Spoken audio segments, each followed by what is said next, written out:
Hello, I'm Mark Bassingthwaite, the risk manager here at ALPS, and welcome to ALPS In Brief, the podcast that comes to you from the historic Florence building in beautiful downtown Missoula, Montana. I am back from a trip into the home office in Missoula and back in the satellite office here in Florida, and have with me two folks that I've just had the joy and pleasure of getting to know over the years, and the privilege to work with a few times over the years at various ABA events, and it's just been a lot of fun. So please help me in welcoming Sharon Nelson and John Simic.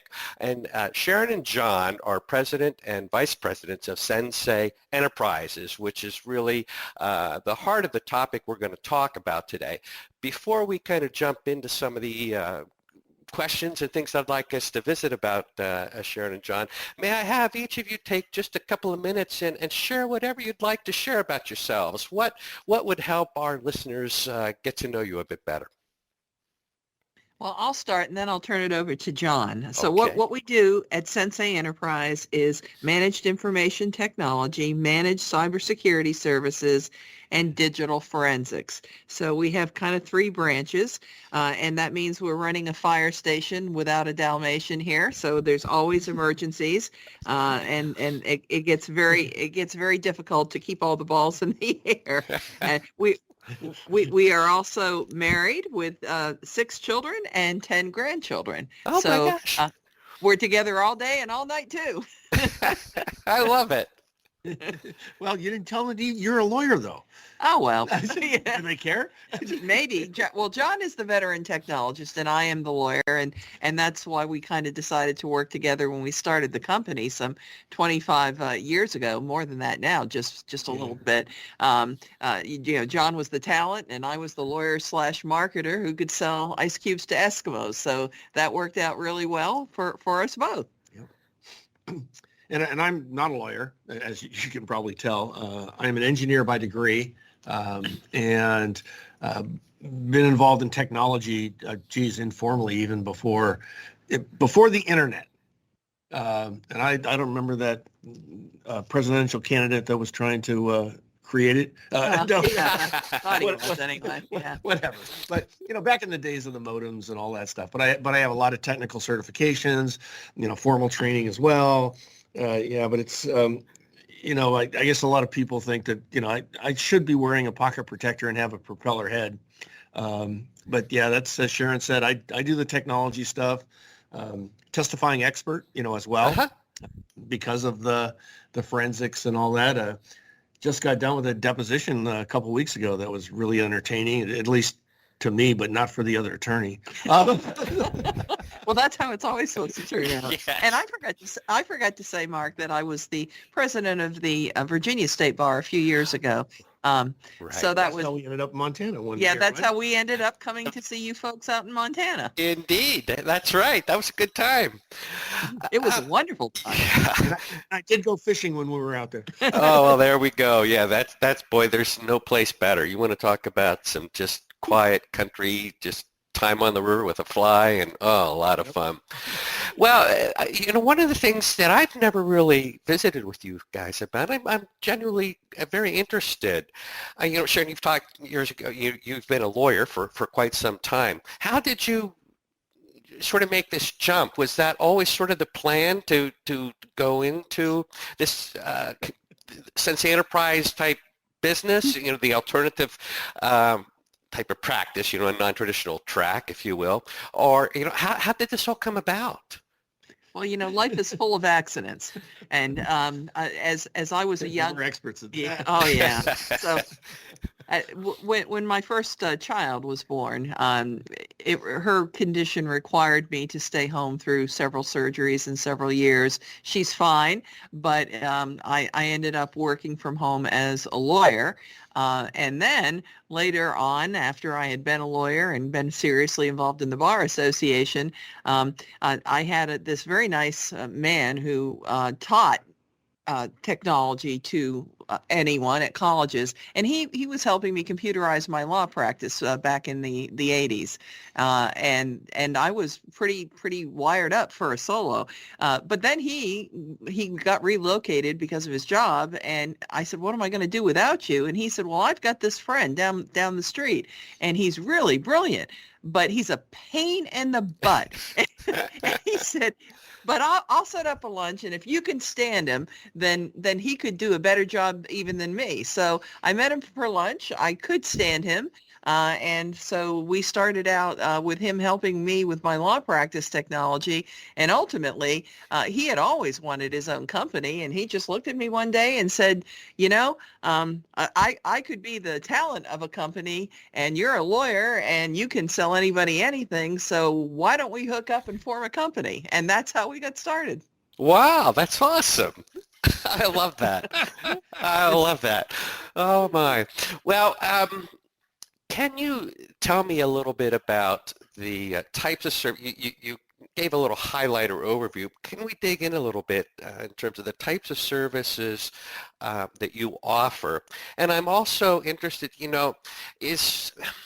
how would you describe your typical client? I know that you do a lot of work, I think, with businesses that are not just, you're not limiting your service, in other words, to law firms, but is what you have to offer, would it be useful, beneficial to solo small firm lawyers around the country? Well, we actually are devoted to solo small firm lawyers, and not that they are our exclusive client roster. We have a client that has over 1,000 people. So we not a legal entity. Not a legal entity, right. But in any event, we do all sizes, but we have a special feeling in our hearts for the needs of the solo small, because most companies are not interested in them. They don't really want them because they can't get much of a profit out of them. They might have some minimum, unless you have got 10 bodies or more, they're not interested in even talking. And so somebody's got to take care of these people. So we really specialize in finding cost-effective things that they can use to do what they need to do. And that's been something that we've been celebrated for, is that we do take care of solo and smalls along with the bigger firms. Mm-hmm. So it's been a mix, Mark. And I really feel strongly about that, because I was a solo myself. Yeah. And I know how hard it was to get competent help and to get things that you could afford. And now that cybersecurity is so important, it's really critical that the solo and small firms have people to guide them in a way that's budget friendly, because this stuff can be really expensive. Yeah. Oh, I'm well aware. Excuse me. So what types of services can you help? If I'm just a solo stuck here in Florida or Montana or Iowa, what can you do for me? Well, basically, we do an initial assessment, come in there to see what you've got going. And is it appropriate?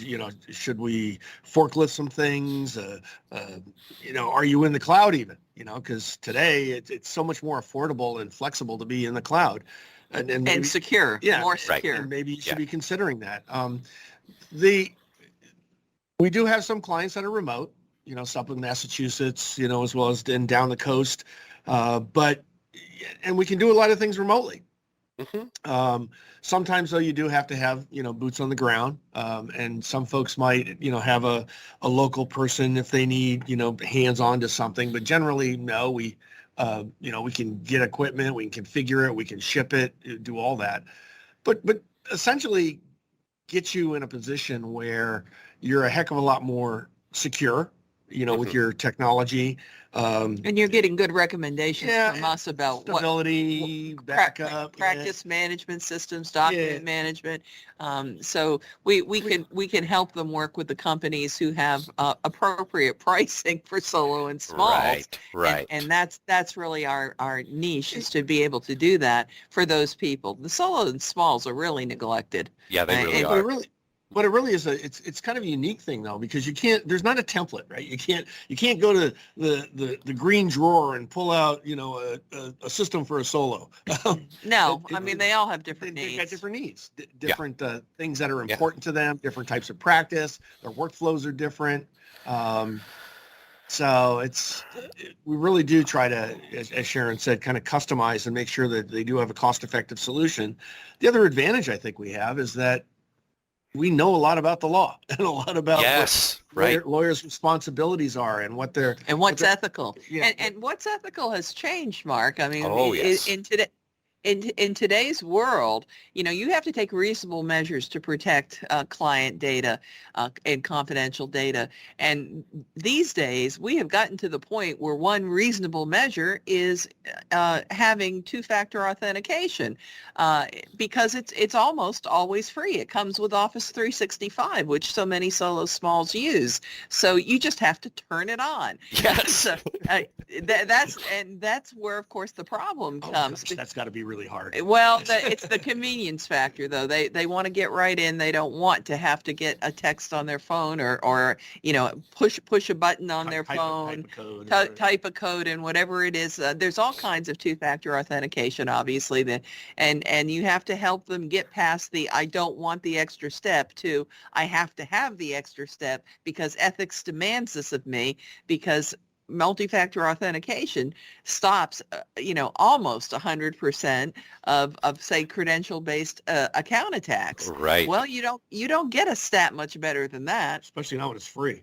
Yes. Yeah, especially when it's free to do. You just have to put up with one little annoying thing that you have to do. But you can trust devices too. So it's not every time, Right. You don't have to do this, 30 days or whatever it is, whatever the period of time is. So, and a lot of folks, I don't think realize that they think when they hear this, they go, oh no, I'm not going to do this every darn time I connect, well, you don't have to.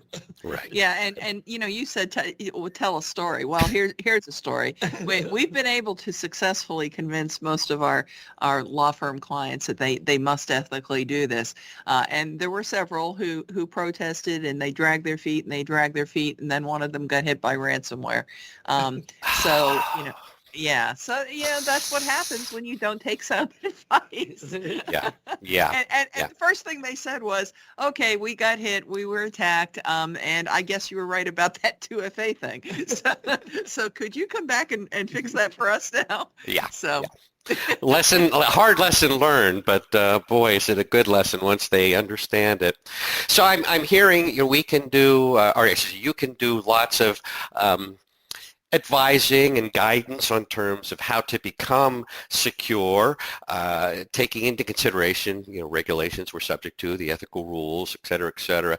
Do you do any, and I just had somebody call me up yesterday about that. We were just talking about some other things, and a side question came out, and it's a solo setting up her own firm, and she's interested, are there services and people out there that can help sort of monitor the systems to sort of give you a heads up?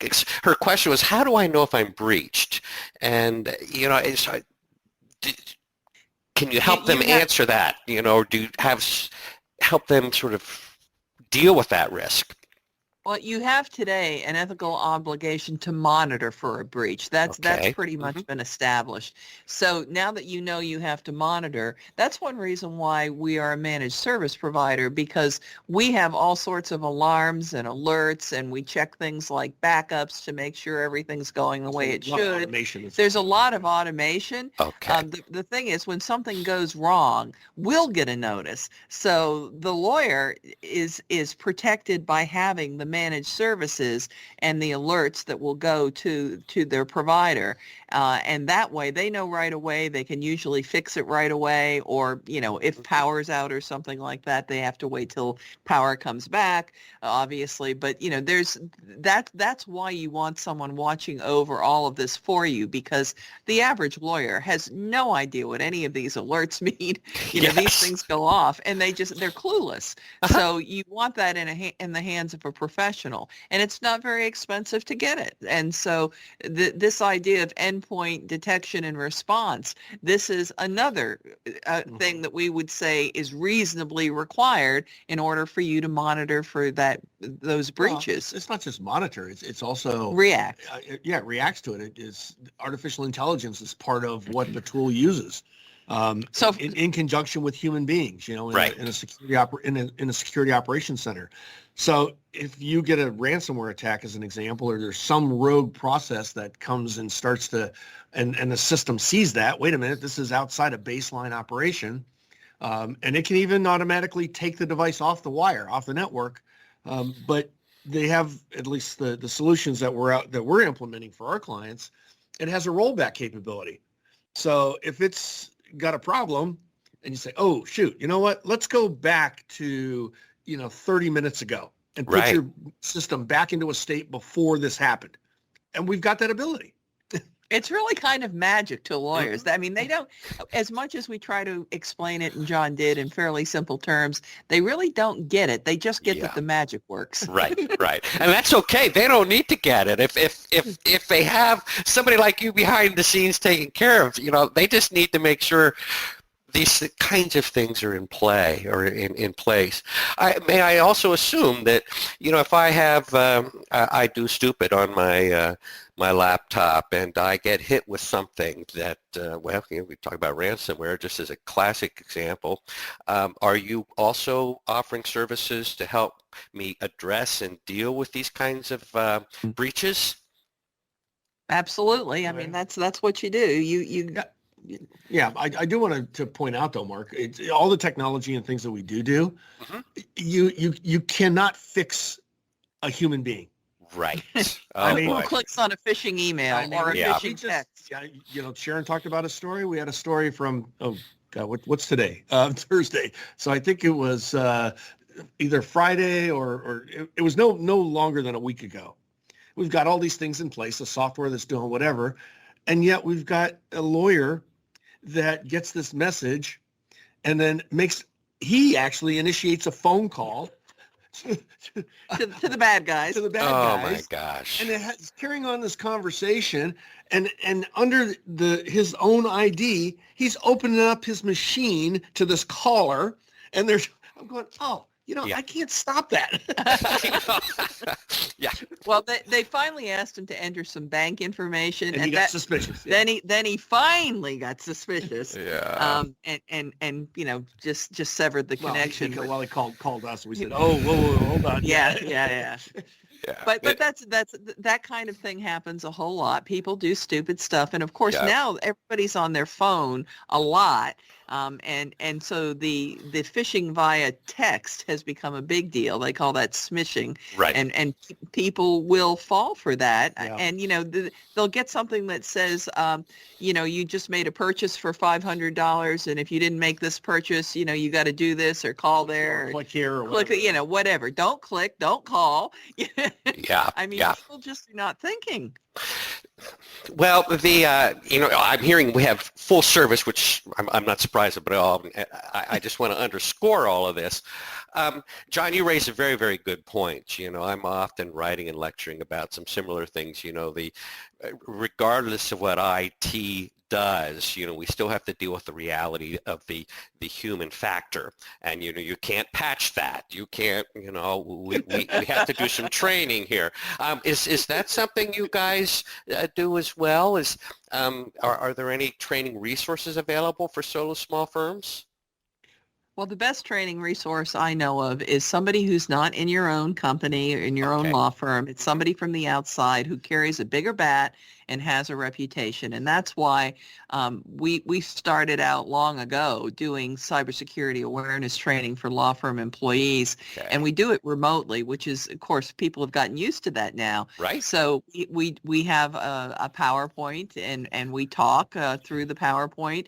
And we only charge $500 for an hour. And trust me, they can't absorb more than 1 hour because this stuff is complicated and they have to pay attention. So an hour is about right. You might want to do it more than once a year. You might want to do it twice a year. And at $500, most law firms can afford that, even the solos and the small firms. For the Yeah. whole firm. Yeah. For the Yeah. whole, because it's a whole firm price. Yeah, we're there Yeah. for an hour and we answer questions as we go along, Mhm. but we can show them the phishing emails and all the stuff. And we talk about social engineering and all the stupid stuff they do, like sharing and reusing passwords. The latest attacks. The latest attacks, Yeah, we give that's them, awesome. the latest information. And people, nonetheless, people forget. And the stat that's most interesting to me, Mark, is that over 80% of successful attacks involve a human in some way or another. Yes, right, right. Good stuff. I mean, one of the reasons I really was excited about visiting with the two of you again is just to try to find or create awareness about resources that are out there, because there are so many places where there's, if you will, nothing locally. And when you talk about this preventative educational piece, just as an example, $500 a pop, I sit here and you say, as a risk guy, hey, 2 or 3 times a year, that's chump change, and absolutely essential to do in my mind when I compare the potential loss of time, worry, money, data, all kinds of things. If somebody just does something stupid and clicks on the wrong thing, and we get hit with ransomware, and it's all gone, locked up. And I think the other requirements you're going to have, Mark, too, though, and what we're seeing a lot of is that the cyber insurance carriers are now in their renewals and in their applications. They want to know, are you getting training for your employees? That's one of the questions. Yeah. And they don't want to hear no. Or they might charge you more, or they might offer you less coverage. We've seen it all. I mean, it's cyber insurance is driving the solo and small firms crazy. Yeah. And here's one, just as an aside sort of comment following up on that. Please, folks, if you're filling out these applications, don't lie. If you say you're doing something and a policy is issued based on those representations, I mean, it's just the same as malpractice insurance or anything else. If it turns out you aren't having these trainings and you don't do these other things that you say you are doing or have in place, that's going to jeopardize coverage. So just a little side note there, be very careful and honest about answering this. So I don't want to keep you too much longer, and I really, really appreciate you taking some time today. Could we close maybe with some thoughts about, what are the top 2 or 3 things that you think lawyers in this space need to be concerned about, focused on perhaps, and or a tip or two to address these kinds of things? Just a quick wrap. Are you talking about cybersecurity in particular, Mark? Yes. Yeah, I think Sharon's talked about the things that, I certainly are really high on my list, and that's the multi-factor authentication, the EDR systems, the endpoint detection and response. And an incident response plan. Yes. Oh, which good one. Only 36% of attorneys have an incident response plan, and it is so critical because if you fail to plan, you plan to fail. Mm-hmm. That's an old chestnut of a line, but it's really true. So you have got to have a plan, and you probably need somebody to consult with you a little bit because there's no absolute template out there that fits everybody. You can start with one, but you really need to have somebody who knows what they're doing help you out with developing a plan. And it's not all that hard. It's just that people don't do it. And then if they do it, then they leave it to molder. And of course, nothing stays the same in this world, especially cybersecurity. So in a year, if you haven't looked at it and done anything with it, some portion of it is probably quite obsolete. But I think the critical foundation for that whole thing, before you even get down to saying, how am I going to respond? What does my IRP look like? Is inventorying your assets and your data. Mm-hmm. I mean, if you don't know you have it, you can't protect it. That is an excellent point. Yes, that's absolutely an excellent point. Well, okay, I appreciate your time here. Before we wrap it up, I do want to give you just a moment to share if any of our listeners have a need and desire to reach out to you to discuss, the kinds of things that you can help them out with. How can they get a hold of you guys? Well, our phone number is 703-359-0700. And our website is senseient.com, or of course you could just search on Sensei Enterprises.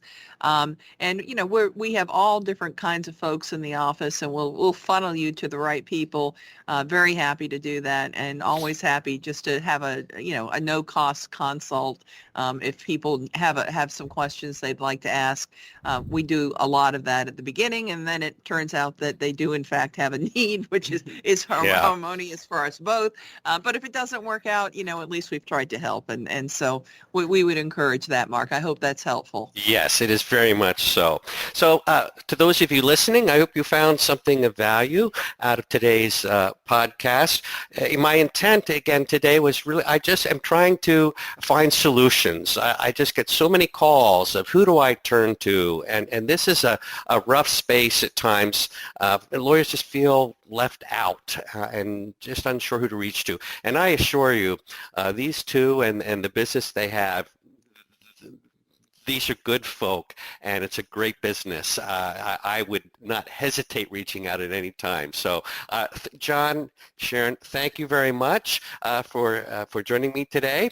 John, good fishing, and I hope you guys take care of those grandkids and kids. Boy, that's a busy, crazy life, but I'm sure it's exciting. That's just awesome. So, I'll let you get back to it, guys. Thank you for listening. Bye-bye, all. Well, thank you. Thank Yes. you very much. Bye-bye.